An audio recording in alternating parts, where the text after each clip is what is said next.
Hi, it's me, Tsukuyomi again, and I've heard that many of you already got the Dualcaster or the advanced variant set up, but just struggling about or have no idea about how to improve it. As you already seen at the beginning of this video, I've showcased you how this build could be evolved to become more and more powerful.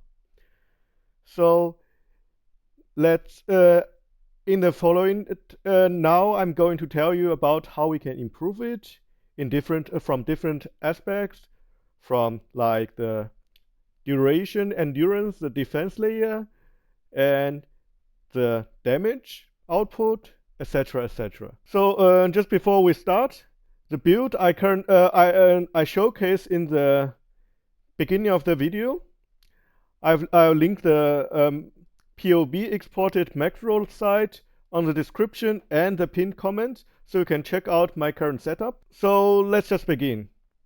First things first, I see in my on my Discord server that many people just got confused and straightforward thought that the advanced combat setup or the original CWDT Barrier Invocation Infernalist combat build is much better than the simplified Dualcaster because it is simplified and it is beginner variant.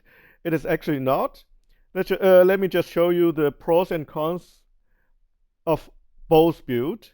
So for the simplified Dualcaster, for the pros, it is very easy to set up. You just need to follow the step I showed you and get your energy shield and life in total over 6k. Then you should be good to loop. I also put the gear list on the starter setup pinned comment. So if you don't have no idea, just use those links to snap the gear there. And basically the simplified variant are forcing the loop to be locked to a specific amount. In our case, it's usually 1 cast per bearing invocation, so it cannot change, and therefore we have no extreme case, and we are robust against enemy hits and shocks and other things like even the network lags or like the FPS drops. None of this will kill the simplified variant as long as you got enough energy shield regeneration. So the next is it is very safe because we have tons of CC. Crowd control because we use Comet, which can freeze enemy very fast, and also we have the bomb cage, which will ping the mobs, so keep them out of the melee range, and protect ourselves from the melee hits, which is very critical to our build because the energy shield heavy build has almost 0 physical damage reductions, where we have 20% thanks to the Infernalist extension C. And also because the setup requires way less energy to loop, we can go means we can go at the same maximum energy shield, we can go way higher fire resistance or the maximum fire resistance. And we have tons of passive tree points to spend elsewhere because we do not need these energy gain nodes, and therefore we have tons of we have more DPS potential because we can use them elsewhere for DPS or for grabbing more dual swords, etc., etc. And it has very high flexibility with the spell combinations, as I showed you on the beginning of the video, where I try to combine the lightning warp with the lightning conduit, so I can warp very fast through the map while killing the mobs very fast. And in order to do that, you just have to use the newest or the latest spreadsheet swept in onto the simplified CWDT calculations, and there you can check your own combinations. And it's very cheap to set up. I have made a test. It currently costs like 360 to 400 exals to make the starter setup running, and it is also with such low investment, you can already melt through the tier 16 or tier 17 map with delirium about 36%, or the tier 4 bridge boss with no issue at all. So it is very, very cheap. But do has a cons, because the starter setup do lack DPS, because we are casting at the same speed like the advanced combat setup, but we cast one combat less per loop as they do. So we lose about 30% at the beginning, at the end, if the advanced setup, which is 2 combats per BI setup, could get the same gear setup and still get the loop running. They will deal, or we will deal 10 to 12% less damage compared to them. However, that is almost impossible because we are using extreme much gears to get DPS and boosting our combat level extreme high, where the 2 combat BI setup won't sustain that. Otherwise, it will have to reach like the 1.7k or even more mana to sustain it. And moreover, let's just check the advanced barrier invocation combat build. The pros everyone knows already. Once you set it up, even the initial setup with like level 19 combat, you got very high DPS, and it is enough to melt like the tier 4 bridge boss within seconds. And if you're able to make like 1 combat per BI or 3 combat per BI setup running, then you basically get rid of stacking demon flames, and you can go straight kill all the pinnable bosses without any demon flame stacks. It has extreme high DPS, and it's melting things in seconds. However, the cons is that you have to rebalance it every time when you update your gear or change your sapphires, or even you level up.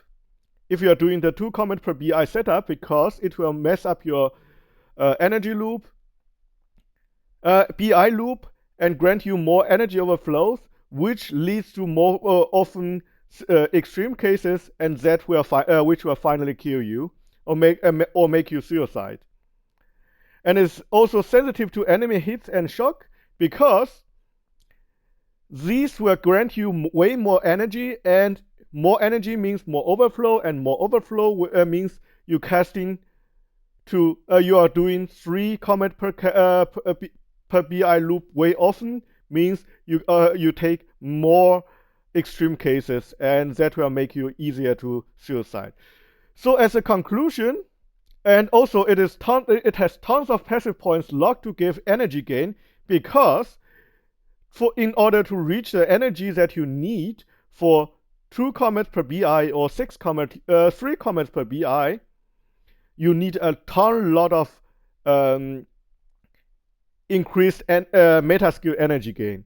And therefore, you have less point for DPS, you have less flexibility on your passive trees.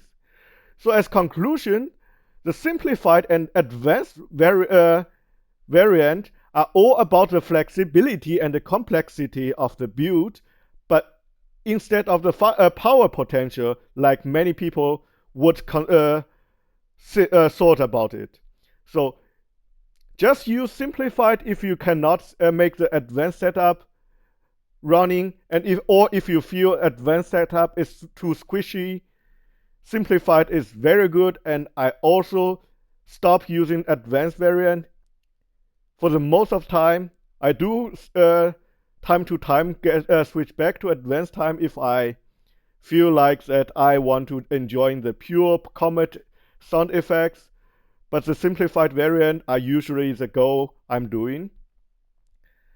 So before we go to dive into the improvement steps we can do, we have to understand how the BI loop work in order to make the modifications. So let's just review it again. Basically, whenever we enter the map, we need to hurt ourselves by using any spells. Usually we're using the hypothermia because it consumes large amount of mana. So in order to hurt ourselves once and grant us the initial energies. And this initial energy should be enough to start the loop. So we have the initial energy, and then we cast or trigger the Barrier Invocation to cast the spells slotted onto it. And these spells are generating Infernal Flames or consuming manas, which will then fill up our Infernal Flame gauge. And once our Infernal Flame gauge got filled up, due to the Pyromantic Pact, it will deal damage to our energy shield. And the damage to our energy shield will then generate energy to our Barrier Invocations, so it will recharge the Barrier Invocation, and if it recharges enough, large enough amount of energy, then we are able to cast and trigger it again. So we create the loop here, and because we are dealing damage to our energy shield or to ourselves, we are able to recoup this damage to get life regen high enough so that we can sustain the demon form for long. Also, because the loop is keeping consuming our energy shield, we have to find a way to recharge it, and currently we are relying on our life flask, which then converted by the eternal use passive point to generate energy shield instead of life for us. So if we constantly popping our life flask, it will heal our energy shield, so the whole loop will sustain. And so let's which kind of parts we can improve. First, we can improve our flask, so that we can heal out more and be more tankier against the different situations. Some people reporting that they cannot spam. It is because they either mess up this Infernal Flame gauge, that they fill up too much, like each Barrier Invocation cast will fill them up like twice. I have explained in the last video. Whoever not seen it, I strongly recommend you to check it out, because I explained how the Barrier Invocation or the meta skill loop actually work there. Just do not ignore these videos. All the videos I'm making currently are actually all about our builds. Every single video will provide you some knowledge, if not already, about the build, and give you more feel about how to improve it. Even if I was describing why the meta skills needing rework. So please do not ignore it just because the title is not interested for you. Check it, please. Check it. So the life flask. We want to improve the energy shield region from flasks so people are not regenerating their energy shield fast enough and therefore cannot spam. We're finally able to spam. What we can do is that we go grab the Soul Bloom passive node from our passive tree, which will take us 4 points.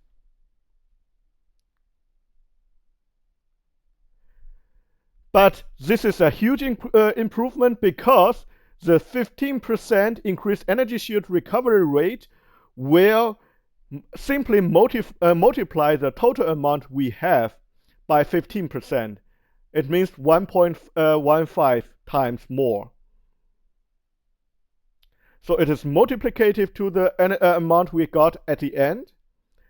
And otherwise, we also have the vision room that we can put on all of our free slot on our armors, which will again additive 10% increased life and mana recovery to our flask.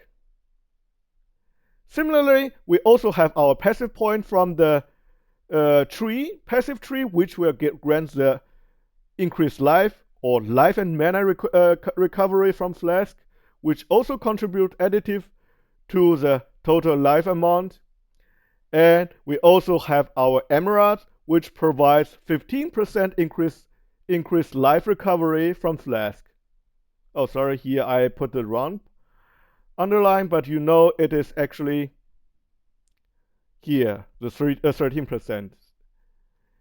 And now, we after tweaking, if you followed all the setup I have told you, the basic tree, and also like the alchemist boom with the herbalism, then now you should have enough recovery from your flask. The next is many people are asking to improve the flask coverage for miskin or arbiter, or many people just love to make enduring tests in the hideout and check out how many stacks they can reach, how much stacks they can reach. Actually, it is not really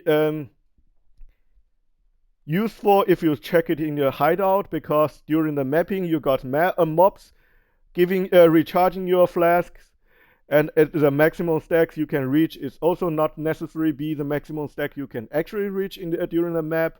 It is usually way higher in the map than in hideout, as long as you don't have the 100% flask coverage.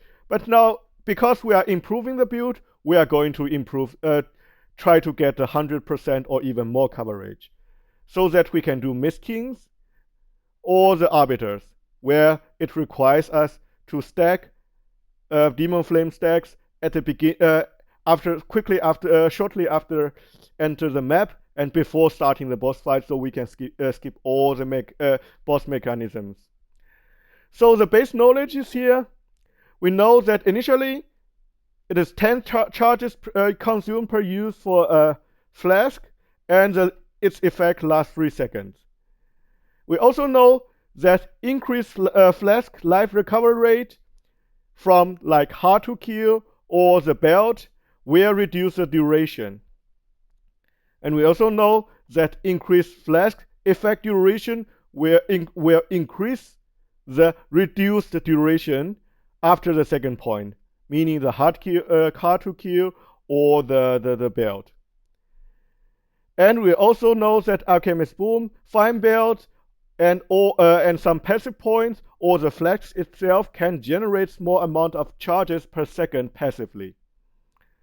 So the idea, and also we know that reduced charges per use are additive, and we are able to reduce the charges used per usage effectively or very obviously. So the conclusion is that we have to increase both or boost both the charges gained per second to a reliable rate, and we extend our flask duration so it lasts long enough, and we reduce the charges consumed per use. So at the end, if we got all these three variables balanced, we are able to generate enough charges or even more charges in the flask effect duration than it got consumed each charge. And therefore, the flag will then never run out. What we can do is that we use a flask that has like 30% reduced charges per use. We use then the fine belt, which gives us 0.17 charges per second and 25% reduced flask charges. And we use the emerald, which gives us extended flash effect duration or the increased flash charges gain. And we also pick up like the refuse passive node, which generates extra flash charges per second for us. It sounds very complicated, right? You might already got lost. So the conclusion is where many people love to ignore, but actually it is from the very beginning video and very beginning spreadsheet already there. Just use the flask coverage sheet. Here you can put in, you can manually count or read from your character info panel, and it will calculate your flask coverage for you. Our goal is to reach 100% or higher. For me, I get rid of all those nodes that gives us flask not consumed charges percentage chance because this is not constant, and I go instead grab tons of flask duration and tons of reduced charges and this 0.15 charges per second from refuel, and finally I got 106% coverage, which means my flask literally never run out, and it even generate a little bit more charges than I actually needed, so I'm fine doing all the content. Next, we want to stay longer under daemon form as long as our flags become infinite, because the next variable or the next factor that limit our restrict our the maximum power output or fire power output of us are how long we can stay under a daemon form. The longer, the more powerful. So in order to do that, you already might notice it is all about the life regen or the daemon form life degen. Let's just take a deep look onto it.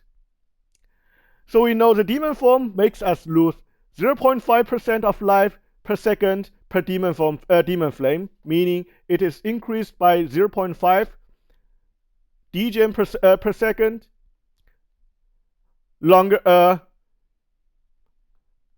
we stay under the daemon form, which means it is the true damage degen, which GGG declared it, or you can also check it. You have no ways to reduce this damage. I mean, if you using like damage reduction or other things, or what you can, and it is related to our maximum life, and it is also increased by time. So what we can do is first we can reduce our max life, so we reduce the total amount of degen, where we can use a means heart, which I actually abandoned because of the reduced global defense, and I actually need a lack of resistance. But it can reduce your maximum life by 26% or 27 even, which is huge. Also, we have the ghost wire, which can convert our maximum life to energy shield, and be aware this energy shield converted are the base energy shield, which means it can be boosted or amplified by all our passive nodes that says increased percentage energy shield. So this is huge. Although you don't need to use it, but I do recommend using Ghostwire at least. So both of it were able to reduce your maximum life like down to like 350 or even less. But it's actually not necessary. The second part is, the other way is to stack the life region or stack our life recoup. What we can do is like using an emulate, which gives us the percentage damage taken recouped as life, because we are hurting ourselves very fast and dealing tons of damage to ourselves constantly. It is very efficient and way better than the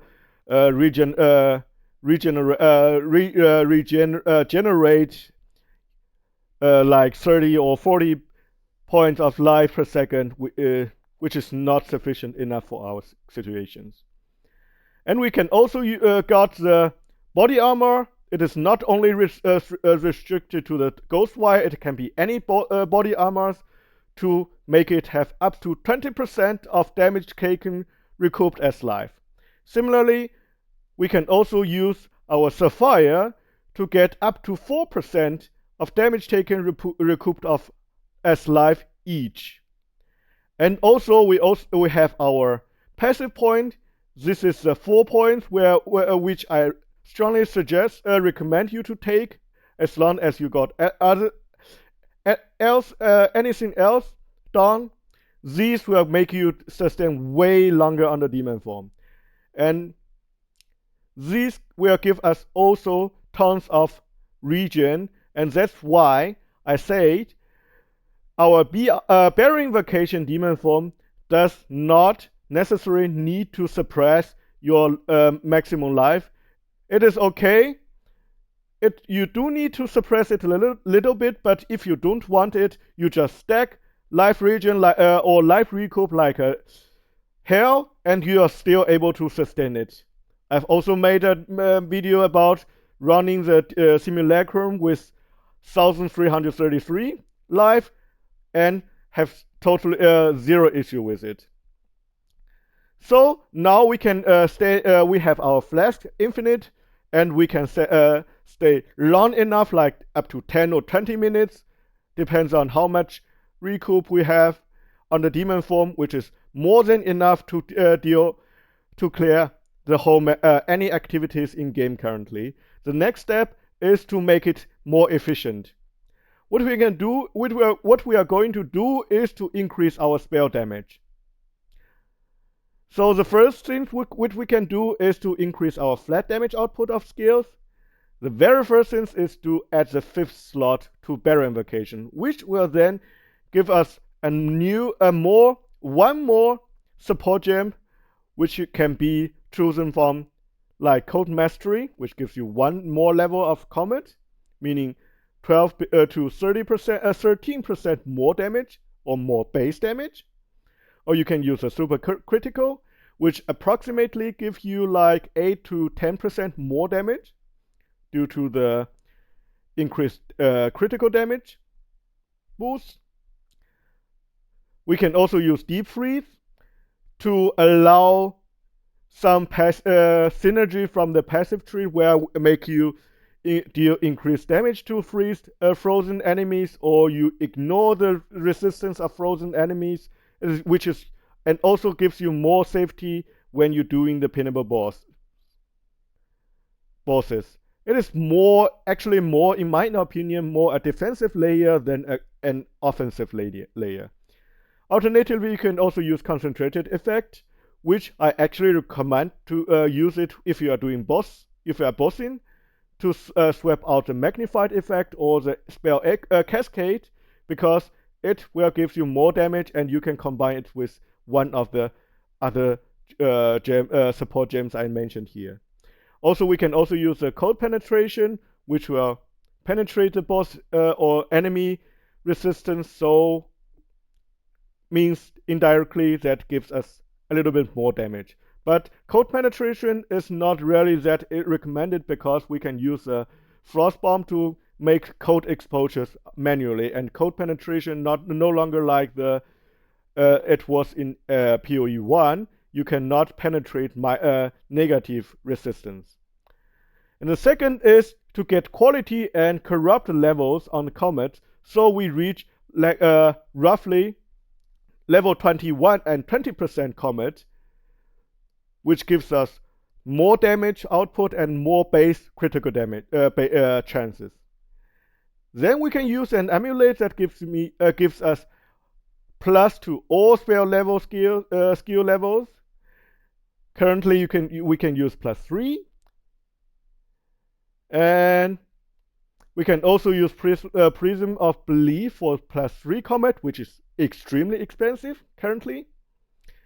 I do use one of it, but I'd consider it as the last step after I've done all other modifications or optimizations, because it costs way more, and this piece, the money you wasted on this as a prism or use on the Prism of Belief could already fix could be enough to buy all the next gems, the jewels I mentioned in the next slides.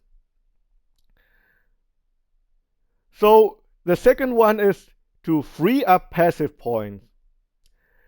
I really recommend you to use simple CWDT calculator provided from the latest spreadsheet. So it suggests you to get the exact fire resistance, and then you can get rid of energy gain nodes. It is currently like this. You simply swap to the subsheet and put in all your character information. And here, as in this case, you put in the spells and the mana consumes. And here, it will suggest the maximum fire resistance you can go without any passive points, passive nodes from the tree, which will effectively free up 7 points. And if you go a match from your in-game maximum fire resistance to the suggest, you can then free up all these 7 points and use them elsewhere. So in my case, I currently have 85% with fire resistance, and if you check my passive tree, I grab no zero energy gains, but I can still loop just like this.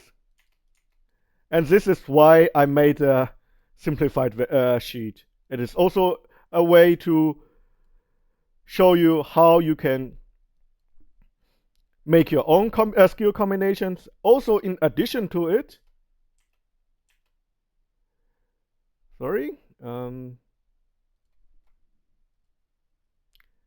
like here, you see it is currently suggesting me to get level 85%. If we can also play with the Baron Invocation setup or the Baron Invocation levels here to see if we can get more. Like if I get like level 18, it's okay. We still got suggested like 85%. We can also use like the 17 is also okay. 10, which says that we can also only go 83% like this. But if we go 20, it says we can go 1 more percent maximum fire resistance. And this is a power, and this is why I provide you this sheet. You can also make your own combinations. We can also do something as you wish. Yes. So let's just continue. The next step is use from nothing diamond at the eternal use range. So we can free up because we are currently now having our flask freed running endlessly.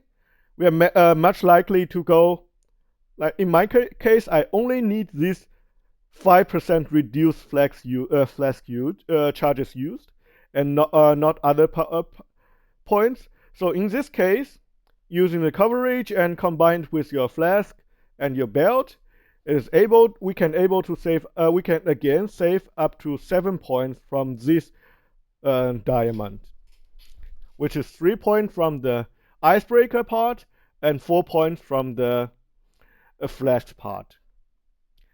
So currently, till now, we already freed up 14 passive points we can use spend elsewhere. The next is we use a megalomaniac to free up even more. You can also use the megalomaniac with unnatural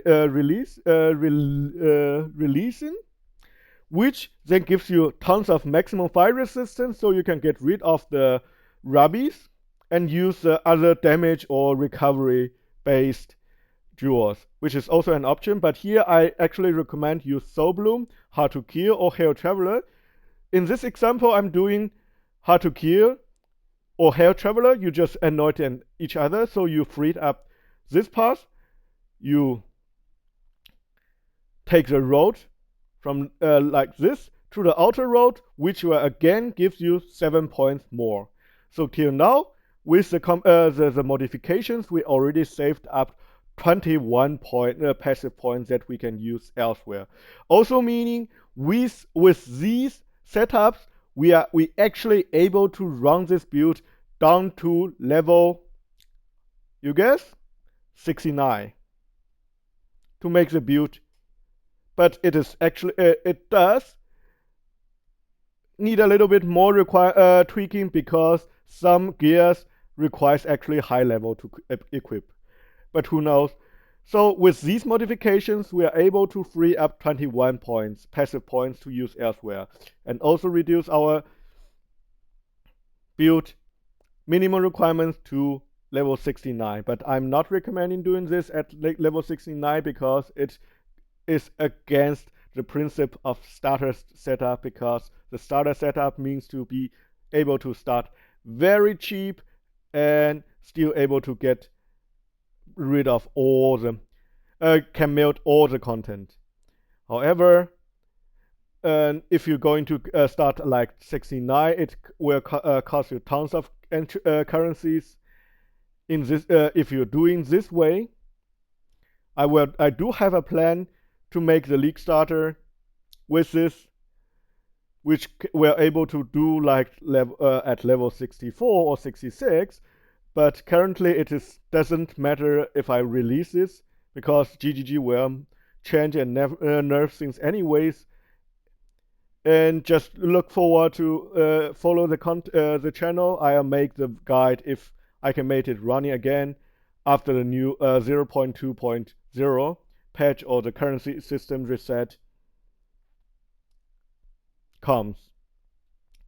So with this 21 freed up passive nodes points, we can grab more dual socket and grab more damage nodes. What we can do is, here we can grab with 3 points a brand new dual socket to give us even more power. Here we can grab 2 extra dual sockets, and we already grabbing 3 extra sockets, which is 3 extra jewels to slot them in. And then we can use a razor points to grab like the careful assessing part, which gives us tons of boost on our critical hit chance. And you know that the comets are hitting very hard, so it's very nice to have. We can also grab like the Endless Blizzard to give us even more comet level to do more damage. Or we can also use the fragile to improve our damage or the shock magnitude we are doing.